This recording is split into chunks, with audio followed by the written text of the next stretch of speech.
প্রিয় দর্শক, আপনাদেরকে নিয়ে আসলাম আরেকটা কৃষি জমিতে, ধানের জমিতে। এটা গুনি জায়গা, বাইত বলে আঞ্চলিক ভাষায়। এই বাইতটা বিশাল বড় গুনি জায়গা। এটি হলো ইরি ধান, বৈশাখী ইরি ধান। ভালো ধান হয়েছে, কিছু জায়গা খালি আছে।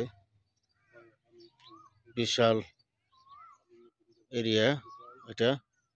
এরকম যদি সকলে কৃষি চাষ করে, ইনশাল্লাহ সকল কৃষি ভাইরা লাভবান হইতে পারবো। সকলেই কৃষি চাষের উপর নির্ভরশীল হবেন, কৃষি চাষ করবেন। আশা করি আপনারা লাভবান হইতে পারবেন।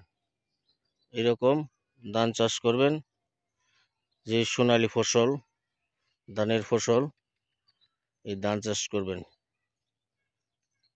দেখুন, এই জায়গাটুকু যদি পতিত না থেকে এই জায়গাটুকুর মাঝেও ধান চাষ করা হতো, এরকমই হতো।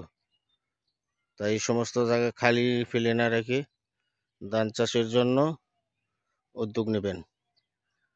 আর বিশেষ করে আমার এই চ্যানেলটাকে সাবস্ক্রাইব করবেন। আমার চ্যানেলের নাম হলো কৃষি সোনার বাংলাদেশ। আমি বিভিন্ন প্রকার ভ্যারাইটিস ভিডিও করে থাকি। সকলে আমার চ্যানেলের সঙ্গে থাকবেন। ধন্যবাদ। সকলে ভালো থাকবেন, সুস্থ থাকবেন, দেখতে থাকুন। আমি আরও কিছুক্ষণ দেখাবো আপনাদেরকে ধানের ফসল, যে ফসলগুলো ফলে সেই সোনালী ফসলগুলো দেখাবো, দেখতে থাকুন। আর বিশেষ করে চ্যানেলের সঙ্গে থাকবেন। আপনাদেরকে নিয়ে যাব অন্য আরেকটি ভিডিওতে কোনোদিন। ধন্যবাদ।